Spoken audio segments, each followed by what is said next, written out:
राम राम सा किसान भाइयों, स्वागत है आपका आपके यूट्यूब चैनल मालवा की खेती पर।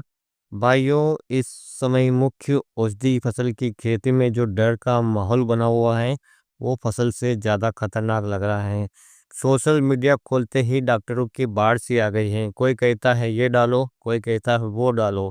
रोडे पर काले धब्बे दिख रहे हैं और दुकानदार आपकी जेब पर डाका डालने को तैयार बैठे हैं। आज हम इस 8 से 10 मिनट के वीडियो में बारीकी से समझेंगे कि ये कालापन क्या है, कब डरना है और कब दुकानदारों को राम राम करके आगे बढ़ना है।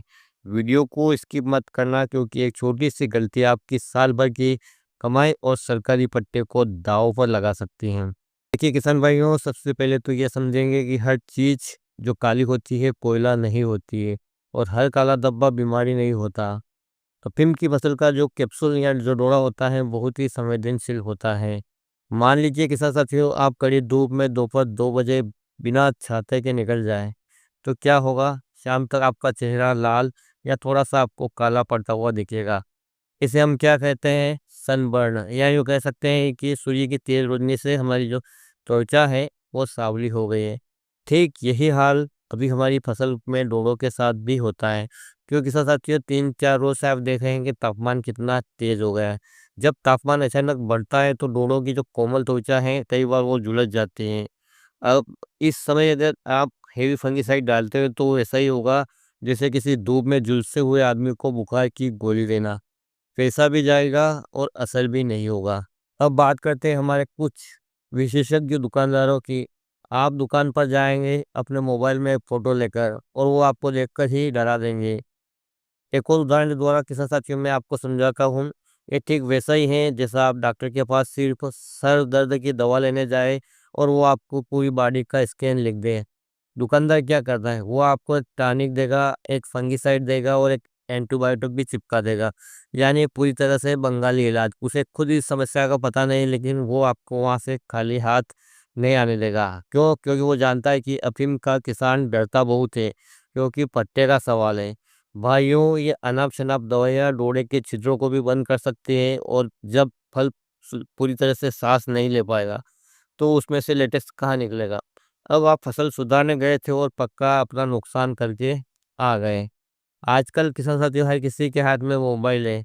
कई लोग सिर्फ व्यूज़ पाने के लिए ही कह देते हैं कि ये जादुई दवाई डालो, वो जादुई दवा डालो, इससे ये हो जाएगा, उससे वो हो जाएगा, कालापन गायब हो जाएगा। जैसा आपने एक सोशल मीडिया रील में भी देखा होगा कि एक भाई तो ये भी कह रहे हैं कि डोडे काले पड़ जाए, उस पे हमारे द्वारा दी गई दवाई को डालो, जो डोडा है वो फिर से हरा हो जाएगा। अब ये भी आप भी अच्छी तरह से जानते हैं कि क्या ऐसा संभव है? नहीं ना, तो फिर क्यों उनके बहकावे में आते हैं? जैसे किसी के कहे अनुसार आप बिना सोचे समझे जहर नहीं खाते, वैसे ही इन ऑनलाइन नुस्खों को अपनी इस फसल पर मत आजमाइए। ये जो फसल होती है बहुत ही नाजुक होते हैं। किसान साथियों, इसमें कुछ ऐसी दवाइयाँ भी हैं जिसका प्रयोग नहीं करना है, अन्यथा जो आपके जो लैब टेस्टिंग आती हैं उसमें भी काफ़ी दिक्कत आ सकती है। आप मेरी बात अच्छी तरह से समझ रहे होंगे। तो अब सवाल ये है कि समाधान क्या है? किसान साथियों, सबसे पहले तो आप ये ध्यान रखिए कि इस समय जो टेम्परेचर बढ़ रहा है, जो पौधा काफ़ी ज़्यादा तनाव में है, तो आपको पानी का प्रबंधन अपने खेत में सही रखना है। आप हल्की सिंचाई शाम के वक़्त करें और एक अच्छी खासी नमी अपने खेत में बनाए रखें। किसान साथियों, अब आपको फिर दोबारा अपनी फसल की जाँच करना है। आपको किसी इस प्रकार के जो सिम्पटम्स डोड़ों पे दिखे, उनमें कालापन आए, तो उसकी 1-2 पौधे में जो डोरा है उसकी थोड़ी-सी त्वचा छीलकर देखिए। क्या ये केवल ऊपरी परत में है या अंदर की परत में जा रहा है? केवल ये ऊपरी परत में है तो घबराएँ नहीं, और यदि ये अंदर की परत में जा रहा है तो किसान साथियों थोड़ा-सा आपको चौकन्ना हो जाना है, क्योंकि कोई फंगस भी हो सकता है। और आपको स्प्रे करना है तो सिर्फ़ मान्यता प्राप्त दवाइयों का ही इस्तेमाल करें, और वो भी शाम के समय। तेज़ धूप में स्प्रे करना और भी ज़्यादा नुकसानदायक हो सकता है। तो किसान भाइयों, आपकी मेहनत की कमाई बहुत कीमती है। इन लुटेरों और गलत जानकारी देने वालों के हाथ में मत लगने दीजिए। जागरूक बनिए, अपनी फसल के डॉक्टर खुद बनिए। अगर कोई शंका हो, आपको ऐसा लग रहा हो कि वास्तव में कोई रोग है या ये समस्या क्यों आ रही, बढ़ती क्यों जा रही है, तो आप अपने नज़दीकी कृषि विश्वविद्यालय या उद्यानिकी विद्यालय या जो कृषि विज्ञान केंद्र जो भी पड़ता है किसान साथियों, वहाँ पर जाकर वहाँ के जो वैज्ञानिक हैं उनसे संपर्क करें। आज किसान साथियों, एआई के ज़रिए जो काफ़ी ज़्यादा सोशल मीडिया क्रिएटर हैं, वो अनाप-शनाप जानकारी जो एआई के ज़रिए आपको दे रहे हैं, जिसमें किसान साथियों विश्वसनीयता का कोई पक्का सबूत नहीं है कि ये जो जानकारी है वो सही है।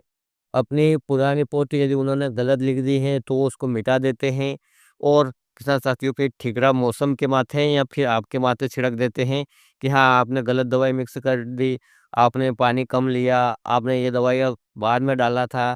क्योंकि जो वो कहते हैं उसका सबूत हमारे पास नहीं होता है, वो अपनी ज़ुबान से पलट जाते हैं और गलत फिर हमको ठहरा देते हैं। तो किसान साथियों, अगर मेरी ये मेहनत और आपको जानकारी सही लगी हो तो इस वीडियो को हर उस भाई तक पहुँचा दें जो इस फसल की खेती करता हो। और हमेशा किसान साथियों, मैं अपने अनुभव भी आपको बताता रहता हूँ। इस फसल में खासकर किसान साथियों, आपको कोई भी दवाई बिना सोचे समझे ज़्यादा दवाइयों का ना तो मिक्स करना है, ना ही एक साथ आपको डालना है। और यदि आप आज दवाई छिड़की, कल दवाई छिड़की तो ऐसी गलती भी ना करें किसान साथियों। कम से कम 4 से 5 दिन का समय तो आपको रखना ही रखना है वो स्प्रे में, ताकि जो दवाइयों का साइड इफ़ेक्ट भी ना हो और उनका रिज़ल्ट है वो भी सही आए। तो किसान साथियों, फिर मिलते हैं एक नए वीडियो में नई जानकारी के साथ। तब तक के लिए ख़्याल रखिएगा आप अपना, अपने परिवार का और ख़ासकर अपनी फसल का। वीडियो देखने के लिए आपका बहुत-बहुत धन्यवाद। जय हिंद, जय जवान, जय किसान।